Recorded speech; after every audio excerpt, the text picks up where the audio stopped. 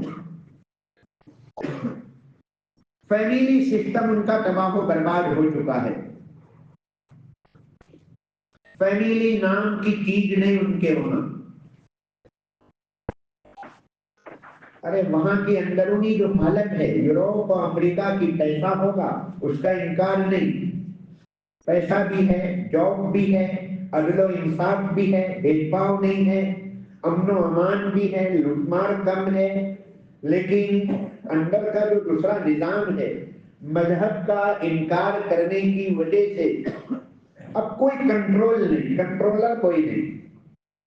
ہمارے یہاں تو کیا ہے، اللہ رسول کو جواب دینا ہے، کل قیامت میں مجھے حساب دینا ہے، یہ میرے ماں باپ ہیں، ماں باپ کے یہ حقوق، وہاں ماں باپ کے حقوق کا سوال ہی نہیں پیدا ہوتا ہے، شادی ہوئی، میرج ہوا، پھر ماں باپ کا کوئی حق نہیں۔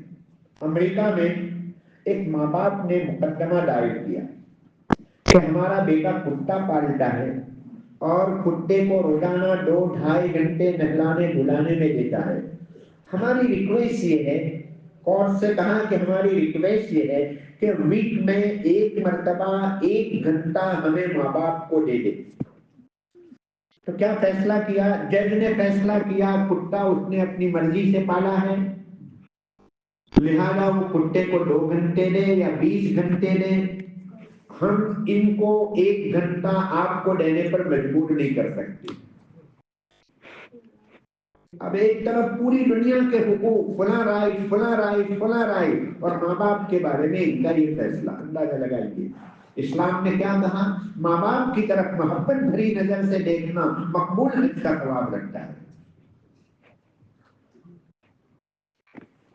میرے بھائیوں اندازہ لگائیے، جہاں ماں باپ کا کوئی مقام نہ ہو سوسائٹی کے اندر، جہاں آپ کے اوپر کوئی نہ ہو، مذہب نہیں، نبی نہیں، کتاب نہیں، کوئی چیز نہیں، تو پھر وہ کیسا فریڈم ہوگا؟ تباہی و بربادی لائے گا۔ وہ تباہی و بربادی کی زندگی گزار رہے، جا رہے ہیں، منزل مقصود معلوم نہیں، وہ کہاں جا رہے ہیں ان کو معلوم نہیں۔ ارے کوئی بمبئی جا رہا ہو اور آپ پوچھیں آپ کہاں جا رہے ہیں تو کہا بمبئی، کیوں جا رہے ہیں تو کہ یوں ہی، تو آپ کیا کہیں گے؟ بیوقوف آدمی ہے، بمبئی جا رہا ہے، خرچ کر کے جا رہا ہے، وقت کی قربانی دے رہا ہے، گاڑی لے کر جا رہا ہے اور یوں ہی جا رہا ہے، کوئی مقصد نہیں، بیوقوف آدمی کہا جائے گا۔ تو لائف گزار رہا ہے لیکن کہاں جانا ہے نہیں معلوم ہے، جا رہی ہے گاڑی جیسی بھی جا رہی ہے، یہ حالت ہے۔ میرے بھائیوں نتیجہ اور ریزلٹ دیکھ لو، خدا کا انکار کرنے کے نتیجے میں ان کی جو سوشل لائف ہے وہ مت پوچھو۔ الحمدللہ ہمارا مسلمان چاہے کتنے حال ہوگا، وہ کلاس اور فقیر و مسکین ہوگا، جھوپڑی میں زندگی گزار رہا ہوگا، لیکن الحمدللہ اس کی لائف میں جو سکون ہے وہ ان کے ملٹی ملینروں کی زندگی میں سکون نہیں ہے۔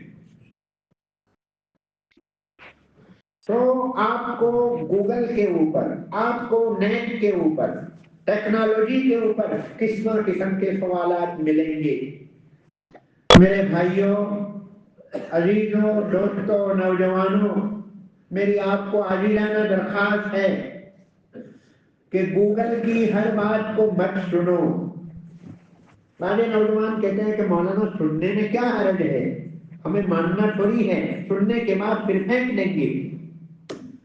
ارے آپ دھوکے میں ہیں، سننے کے بعد کچھ نہ کچھ آپ کے دل و دماغ میں ضرور رہے گا، باقی رہ جائے گا۔ کوئی غلط چیز سنی ہے تو سننے کے بعد آپ کے دل و دماغ میں کچھ نہ کچھ اثر رہ جائے گا، لازمی طور پر رہ جائے گا، پھر آگے چلے گا وہ معاملہ، اس میں ترقی ہوگی۔ غلط چیز کا ایک اصل لیا، اصل لینے کے بعد اب وہ اثرات میں ترقی ہوگی، اضافہ ہوگا، وہ غلط اثر بنتا چلا جائے گا۔ کیا آپ کوئی بیمار ہوتے ہیں تو گوگل کے ذریعے علاج اور ٹریٹمنٹ کرتے ہیں؟ نہیں، ڈاکٹر کے پاس جانے کی ضرورت ہوتی ہے. گوگل کی ٹریٹمنٹ کافی نہیں، بلکہ ہمیں ڈاکٹر کے وہاں جانا ضروری ہے. تو اگر آپ کو کوئی سوال پیش آیا ہے تو سوال کا جواب گوگل کے ذریعے مت حاصل کرو، وہاں سرچ مت کرو. کیوں؟ ایمان کا خطرہ ہے. مثلا آپ دنیا کے بارے میں کہ دنیا کیسے وجود میں آئی، وہاں اگر آپ ٹچ کرو گے، سرچ کرو گے، تو آپ کو قسم قسم کے جوابات ملیں گے. اور ایک بات یاد رہے، گوگل کے اوپر، نیٹ کے اوپر شروع کی جو ویب سائٹ ہے، وہ چینل جو ہوا کرتی ہے، وہ قادیانیوں کی ہوتی ہے، کرسچینٹی کی ہوتی ہے، عیسائی کی ہوتی ہے، یہود کی ہوتی ہے. وہ لمبی لمبی رقمیں دے کر وہ شروع کی چینلیں اور ویب سائٹیں خرید لیتے ہیں. صحیح جواب جو قرآن و حدیث کا اور کسی عالم نے جواب دیا ہوگا، وہ جواب تو سب سے آخر میں ہوگا، اور وہاں پہنچنے تک میں ہمارا نوجوان بور ہو چکا ہوگا، نہیں پڑے گا، وہ غلط جواب لے کر جائے گا. نام آپ کو ملے گا، ویب سائٹ کا نام زمزم ملے گا، عرفات ملے گا، ڈاکٹر عبد القیوم ملے گا، لیکن وہ ڈاکٹر عبد القیوم نہیں ہوتا ہے. وہ آپ کو بہکانے کے لیے، دھوکے میں ڈالنے کے لیے، آپ کے ایمان کو سلب کرنے کے لیے. وہ کرسچن ہے لیکن اس نے اپنا نام ڈاکٹر عبد القیوم رکھا ہے. لبنان میں، بیروت میں پہلے مسلمانوں کی میجورٹی تھی، لیکن آج کرسچینٹی کی میجورٹی ہے. عیسائی وہاں پر سب سے زیادہ ہے، 75 عیسائی، 25 مسلمان. پہلے الٹا معاملہ تھا. پہلے جو مسلمان ڈاکٹر عبد القیوم تھا، آج عیسائی بن چکا، لیکن مسلمانوں کے ایمان کو لوٹنے کے لیے ڈاکٹر عبد القیوم کا نام عبد القیوم ہی رہنے دیا ہے. اب ہمارا نوجوان یہ دیکھتا ہے کہ ڈاکٹر عبد القیوم نے یہ بات کہی ہے. زمزم نامی ویب سائٹ کے اوپر، عرفات نامی ویب سائٹ کے اوپر یہ بات لکھی ہوئی ہے. میرے بھائیو، یہ آپ کی لائن نہیں ہے. قرآن اور حدیث کی روشنی میں کون سا جواب صحیح ہے، کون سا جواب غلط ہے، کون آپ کو کہاں لے جا رہا ہے، آپ کو سمجھ میں نہیں آئے گا. آپ کو جاوید احمد گاندھی کی باتیں بہت اچھی معلوم ہوگی کہ بالکل تارکیک دلیل کے ساتھ بات کرتا ہے. ارے میں اس کی دلیلوں کا آپ کو کیا جواب دوں؟ کچھ نہیں ہے. بالکل فسفسی چیزیں ہوا کرتی ہے، ایسی دلیلیں ہوا کرتی ہے. لہذا دھوکے میں آنے کی ضرورت نہیں ہے. ہر کسی ویب سائٹ کے اوپر مت جاؤ. یہ بہت بڑا امتحان کا زمانہ ہے. آدمی نے ایک انگلی لگائی، کہیں سے کہیں پہنچ جاتا ہے. لہذا ہمیں اپنے ایمان کی حفاظت کے لیے اگر کوئی سوال ہو، کوئی مسئلہ پیش آ جائے، کسی کے ساتھ الجھنے کی ضرورت نہیں ہے. علماء کرام سے، مفتیان کرام سے رابطہ رکھو. فاسألوا اہل الذکر، علم والوں کو پوچھو. آپ خود ہی فیصلہ مت کرو. علماء سے تعلق رکھو. جیسے فیملی ڈاکٹر ہوا کرتا ہے، تو فیملی مفتی بھی ہونی چاہیے کہ مجھے کوئی مسئلہ درپیش ہوگا تو میں فلاں مفتی صاحب سے رجوع کروں گا، ان سے سوال کروں گا تاکہ میرے ایمان کی حفاظت ہو. آپ خود ہی اس سوال کو حل نہیں کر پائیں گے. میرے بھائیوں، میں یہ بات عرض کرنا چاہتا تھا کہ دو چیز ہے. نمبر ایک، اسلام کے بارے میں شکوک و شبہات. نمبر دو، بے حیائی. بے حیائی ٹیکنالوجی نے اور نیٹ نے حیا نام کا لفظ ڈکشنری سے ختم کر دیا. LGBTQ AI+ معلوم نے کیا کیا الائیں بلائیں. مردوں کی مردوں سے شادی، عورتوں کی عورتوں سے شادی، یہ سب چیزوں کو آج کی عورتوں نے پاس کر دیا ہے. ہمارا ملک بھی خود پچھم سنسکرتی یعنی ویسٹرن کلچر پورا اس کو فالو کر رہا ہے. وہاں شام کو کوئی چیز ہوئی، دوسرے دن صبح میں وہ چیز یہاں پر آ جاتی ہے. ماڈرن کلچر میرے بھائیوں اس کلچر کو کلچر کہنا یہ بھی کلچر اور تہذیب اور سنسکرتی کی توہین ہے، بے ادبی ہے۔ جہاں پر ماں باپ کی قدر و قیمت نہ ہو اور کتے کی قیمت ہو، کتے کا ایک مقام ہو، ماں باپ کا کوئی مقام نہ ہو، اس کلچر کو کلچر کہا جائے گا؟ اللہ پاک نے ہمیں کلچر اور تہذیب کے نام سے جو اعلیٰ اخلاقی ویلیوز عطا فرمائے ہیں، بہت اعلیٰ چیزیں دولت عطا فرمائی ہے، تو دوسرے نمبر پر بے حیائی کا معاملہ ہے۔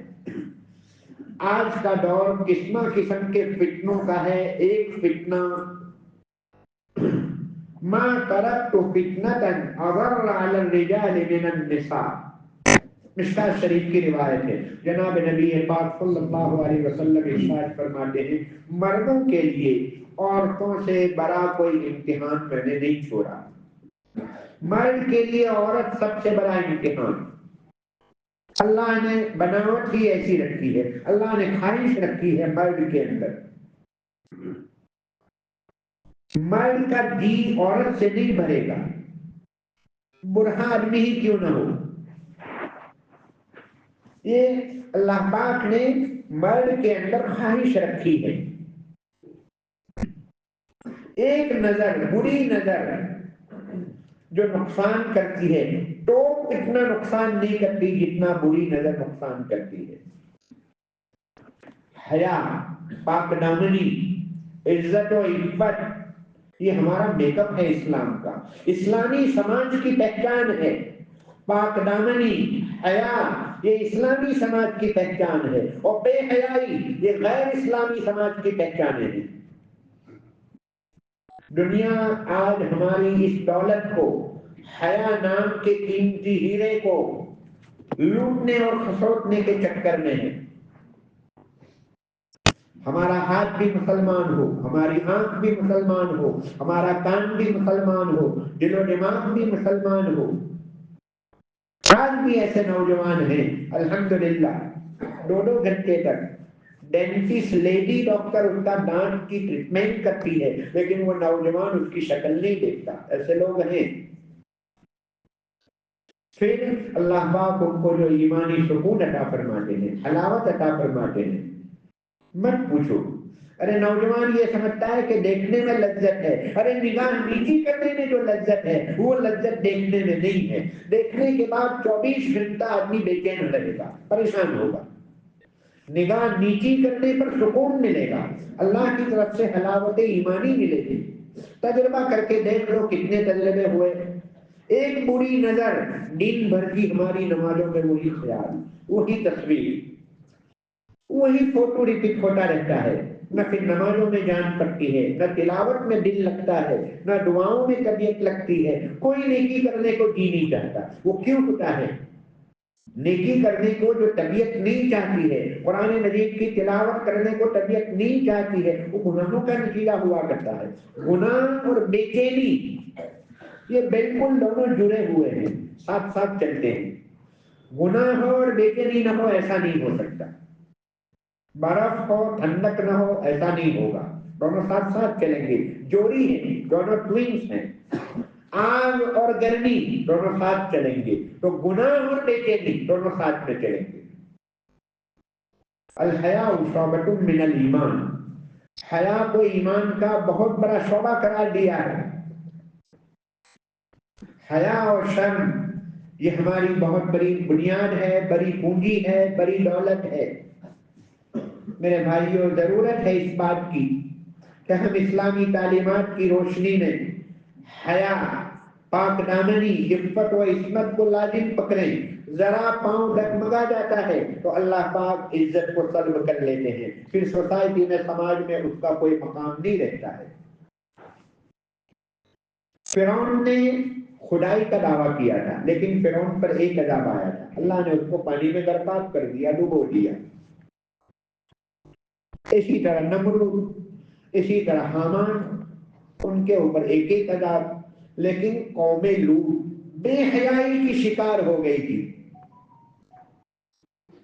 گے سسٹم، مردوں کا مردوں سے غلط تعلق، قوم لوط کے اندر یہ بیماری تھی، اللہ نے ان کے اوپر 3 یا 4 قسم کے عذاب نازل فرمائے۔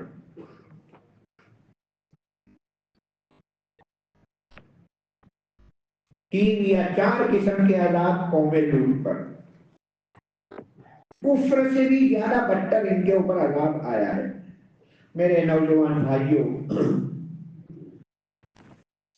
گناہ آدمی سے ہو جاتا ہے، لیکن گناہ ہونے کے بعد پھر توبہ، اللہ سے معافی مانگ لی جائے۔ انسان ہے، بشر ہے، گناہ ہو جاتا ہے، ماحول ہے پورا کا پورا بگڑا ہوا پورا ماحول ہے، اس میں گناہ ہو جاتا ہے۔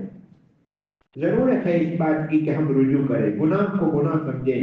آج دنیا نے گناہ کو گناہ نہیں، گناہ کو ہنر سمجھ لیا، گناہ کو ہنر کا درجہ دے دیا ہے۔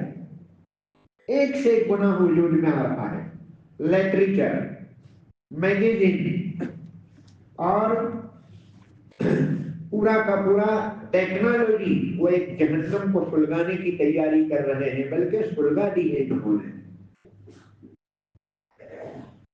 دیکھو، میں نوجوان بھائیوں سے کہوں گا کہ آپ کو اپنے آپ کی اصلاح کرنا ہو، آپ کو بنانا ہو، ایمان کی حفاظت کرنی ہو، اس کے لیے کوئی مہینوں کوئی سالوں کی ضرورت نہیں ہے، ایک لمحہ کافی ہے۔ ابھی آپ یہاں بیٹھے ہوئے یہ ارادہ کر لیں کہ مجھے اپنے آپ کی حفاظت کرنی ہے، میرے ایمان کی حفاظت کرنی ہے، مجھے اپنے آپ کی حفاظت کرنی ہے۔ جس لمحہ آپ نے ارادہ کیا، عزم کر لیا، اسی وقت آپ کی اصلاح ہو جائے گی۔ آپ کے ارادے کی ضرورت ہے کہ انشاءاللہ میں ٹھنڈی کے موسم میں سیارانی رتو میں اپنے سویٹر پہننے نکلیے، بٹو برابر ساکس پہننے نکلیے کہ ٹھنڈی نہیں لگی جائے، باڈی نے نقصان نہیں جائے، آم کھئی جائے، فلانو کھئی جائے۔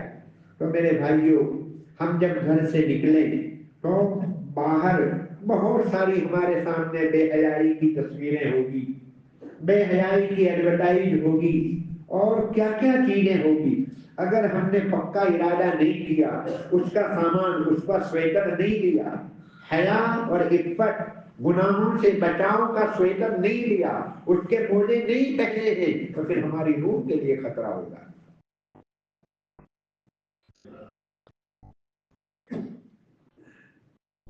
حضرت ابن عباس رضی اللہ تعالی عنہما سے کسی نے پوچھا کہ ایک آدمی عبادت کم کرتا ہے، گناہ کم کرتا ہے، ایک آدمی عبادت بہت کرتا ہے، تہجد، اشراق، چاش سب کچھ پڑھتا ہے، لیکن گناہ بھی بہت زیادہ کرتا ہے، دونوں میں افضل کون؟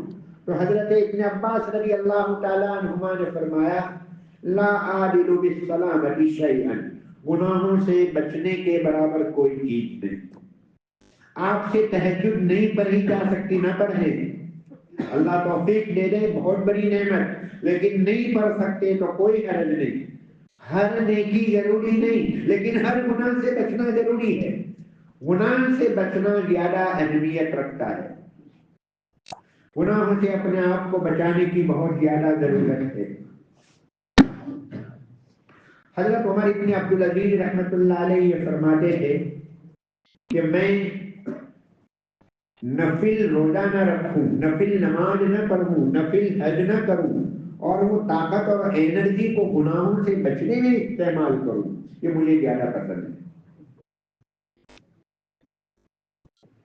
آج کی اس مجلس کا خلاصہ 2 باتیں ہیں۔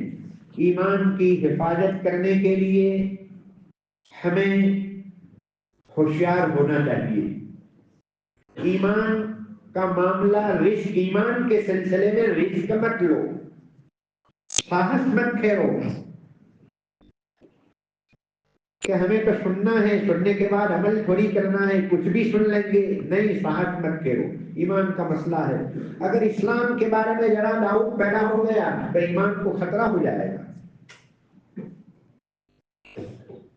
حضرت یوسف علیہ السلام کی دعا قرآن مجید میں موجود ہے، نبی ہیں لیکن دعا کرتے ہیں توفنی مسلمن، اے اللہ مجھے اسلام کی حالت میں موت دینا۔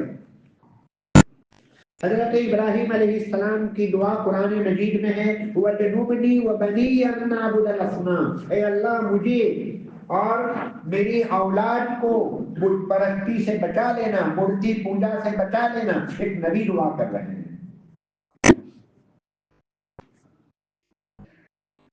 نبی کے ایمان کی گارنٹی ہے، نبی کا ایمان کبھی چھینا نہیں جائے گا، اور کسی کے ایمان کی گارنٹی نہیں، لیکن پھر بھی نبیوں نے دعائیں کی، وہ ڈر رہے تھے۔ حضرت حنظلہ رضی اللہ تعالیٰ عنہ یہ کہتے ہوئے جا رہے تھے کہ نافق حنظلہ، حنظلہ تو منافق ہو چکا۔ حضرت ابوبکر صدیق رضی اللہ تعالیٰ عنہ ملے، پوچھا کیا بات ہے؟ تو کہا کہ حضور کی مجلس میں ہوتے ہیں تو ہماری دلوں کی کیفیت کچھ اور ہوتی ہے، اور باہر جاتے ہیں تو کیفیت کچھ اور ہوتی ہے، یہ تو نفاق ہوا، یہ تو دوغلا پن ہوا۔ تو حضرت ابوبکر صدیق نے فرمایا کہ میری بھی یہ حالت ہے، پھر تو میں بھی منافق ہو چکا، چلو اپنے دونوں چلتے ہیں حضور کی خدمت میں۔ دیکھیے حضرت ابوبکر آج جیسا آدمی اپنے ایمان کے بارے میں خوف محسوس کر رہا ہے۔ ابن ابی ملیکہ نامی ایک کبار تابعین میں سے بڑے تابعی گزرے ہیں، بخاری شریف میں ان کی یہ روایت اور اثر ہے، وہ یہ فرماتے ہیں کہ میں نے 30 بڑے بڑے صحابہ کو پایا، ان میں سے ہر ایک کو اپنے ایمان کے بارے میں خطرہ تھا کہ معلوم نہیں میرا ایمان باقی ہے یا نہیں۔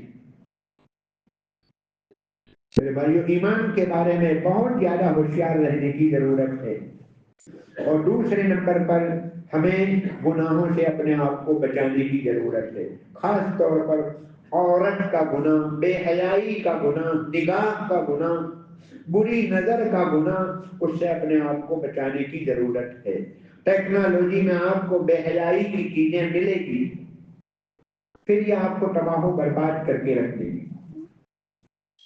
کتنے نوجوان اور نوجوان لڑکیاں، ہماری بیٹیاں ایسی ہے جو فیس بک، ٹویٹر اور یہ علائیں بلائیں اس کے اوپر دوسروں غیروں کے ساتھ تعلقات قائم کر لیے، اور وہ مندر میں جاتی ہو گئی ہے، اور ان کی اولاد مندر میں جا رہی ہے۔ میرے بھائیو، اپنی ایمان کی حفاظت چاہتے ہو، اپنی نسلوں کی ایمان کی حفاظت چاہتے ہو تو بے حیائی سے اپنے آپ کو بچاؤ۔ کوئی بھی ایسی شکل، صورت، تصویر سامنے آ جائے تو اپنی نگاہ کو نیچی کر لو، تھوڑی سی قربانی ہوگی، لیکن اللہ اس کے اوپر جو اجر و ثواب، جو ایمانی حلاوت عطا فرمائیں گے۔ آج کل ہمارے علاقے میں یہ ہو گیا ہے، ابھی تو منگنی ہوئی، ابھی نکاح طے ہوا، اور ساتھ میں گھومنا شروع کر دیتے ہیں۔ ہاف میرج، ہاف میرج کا لفظ ہے، یہ غلط لفظ ہے۔ آدھا نکاح، آدھا نکاح کیا چیز؟ کوئی چیز نہیں ہے، یہ آدھا نکاح نہیں ہے، ابھی نکاح ہوا ہی نہیں ہے، نہ آدھا نہ پاؤ، کچھ نہیں، وہ تو اجنبیہ ہے، پرائی عورت ہے۔ اور کیا کہتا ہے نوجوان یہ کہتا ہے کہ مولانا ایک دوسرے کو پہچاننے کے لیے، اس کا مزاج، اس کی طبیعت، اس کی سائیکالوجی معلوم کرنے کے لیے، اس کا نیچر معلوم کرنے کے لیے ساتھ میں تھوڑا سا ہم رہ رہے ہیں تاکہ ایک دوسرے کو پہچانے۔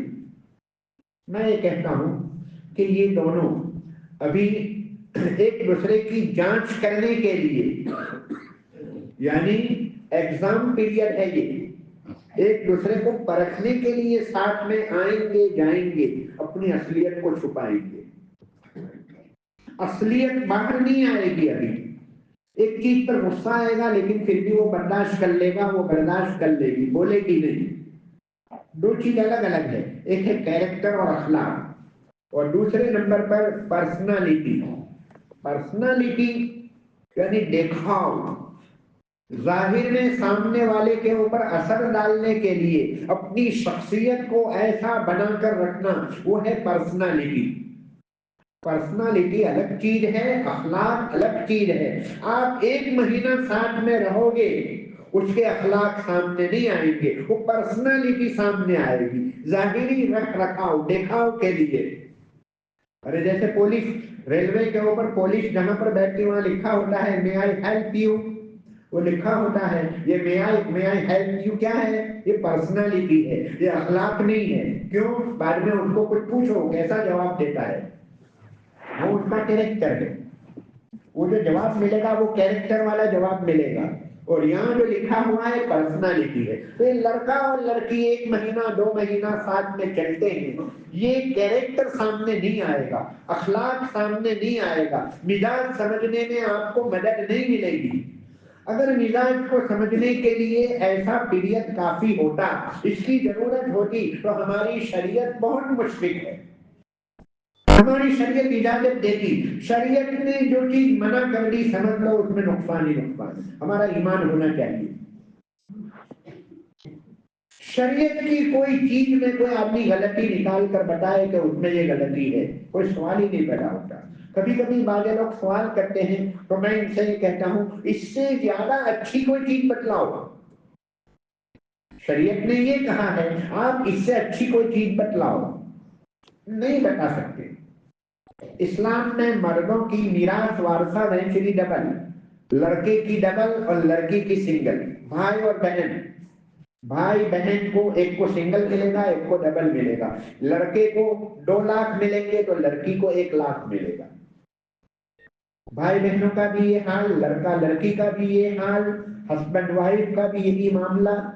تو اس کے اوپر بعض لوگ سوال کرتے ہیں کہ تو بے انصافی ہے، لڑکی کو ڈبل لینا چاہیے، ڈبل نہیں لیتے تو کم از کم برابر لینا چاہیے تھا، دونوں کو 1-1 لاکھ۔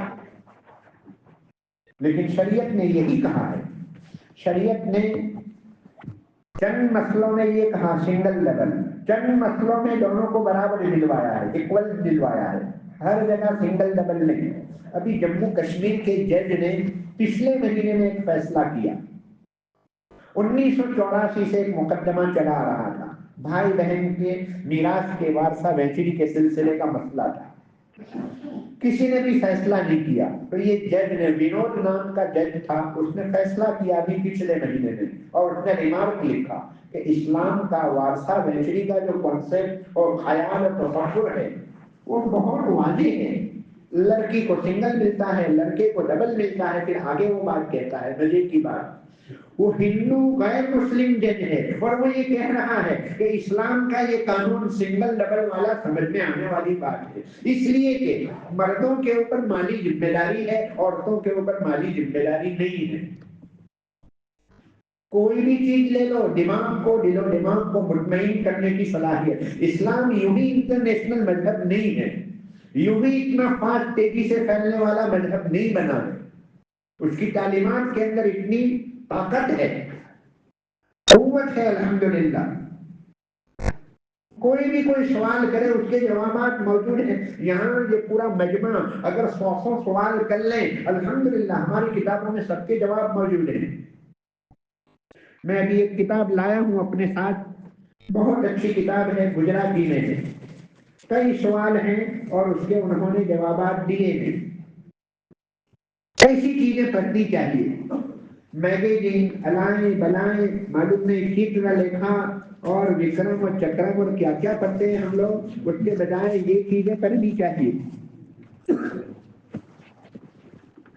دیکھیے کچھ سوالات ہیں، شو بدات دھرموں ایک سمان ہے، شو مسلمان قابالی عبادت کرے تھے، اسلام وارثہ میں پوترنے کے مطلوب رکھے تھے، اسلام માત્ર 1400 વર્ષ જૂનો દીન છે